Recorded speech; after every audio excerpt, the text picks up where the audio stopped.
Musk to say a few words and take some questions.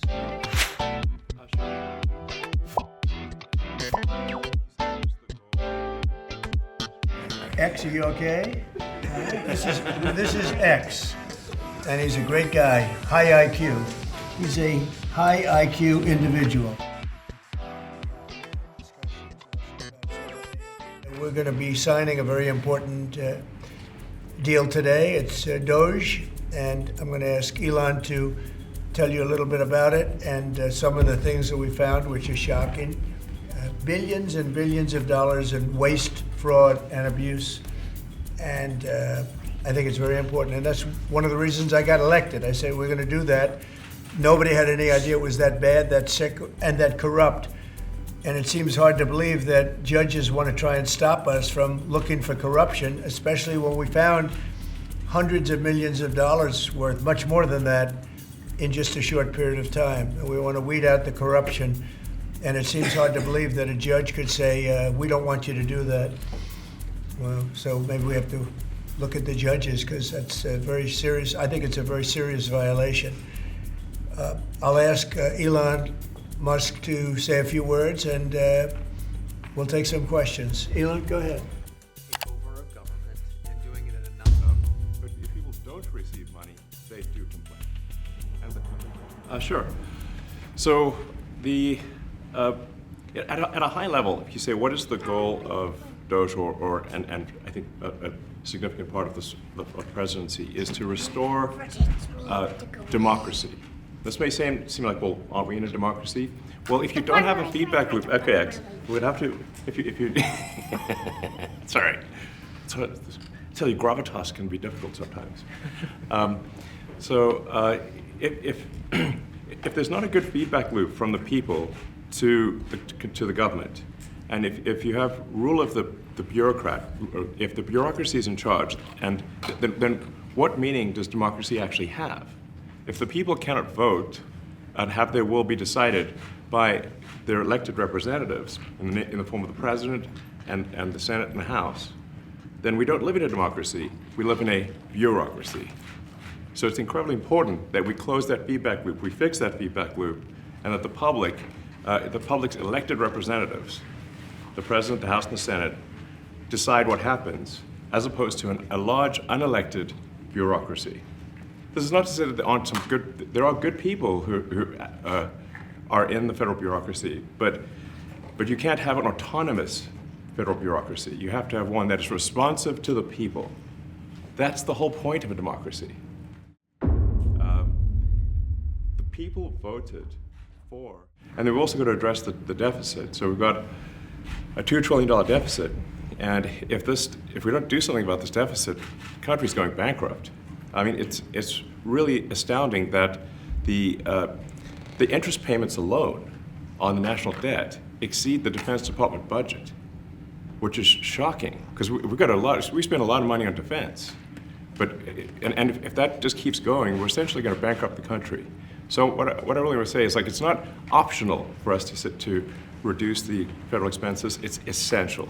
And also, could you mention some of the things that your team has found, some of the crazy numbers, including the woman that walked away with about 30 million, right, et cetera? Well, we do find it sort of rather odd that there are quite a few people in the bureaucracy who have ostensibly a salary of a few $100,000, but somehow manage to accrue tens of millions of dollars in net worth while they are in that position, which is, what happened at USAID. We're just curious as to where it came from.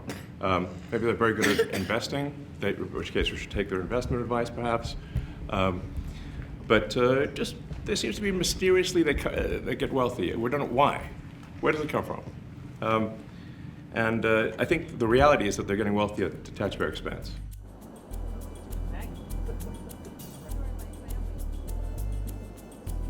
So, there's crazy things like just cursory examination of Social Security, and we've got people in there that are 150 years old. Now, do you know anyone who's 150? I don't. Okay, they should be on the Guinness Book of World Records. They're missing out. So, that's a case where, like, I think they're probably dead. It's my guess. Or they should be very famous, one of the two.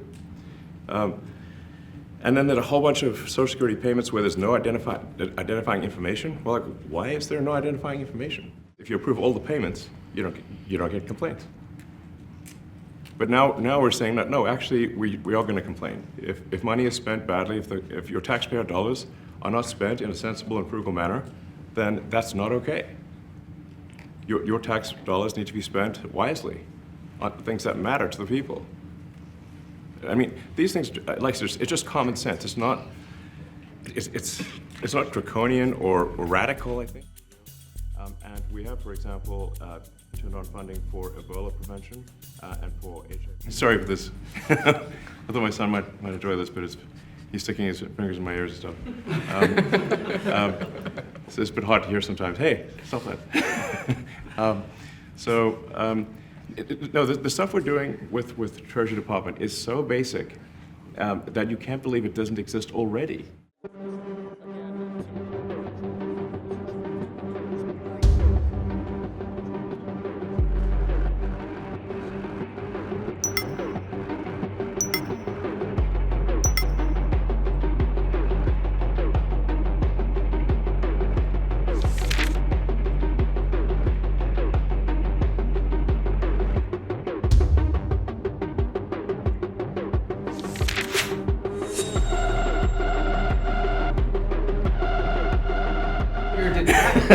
Your detractors, Mr. Musk, What? including a lot of Democrats, I have detractors? you do, sir, I don't believe it.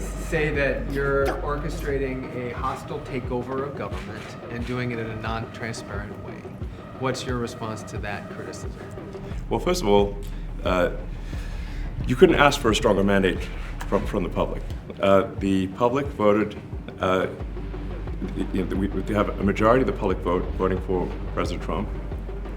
We won the House. We won the Senate. The people voted for major government reform. There should be no doubt about that.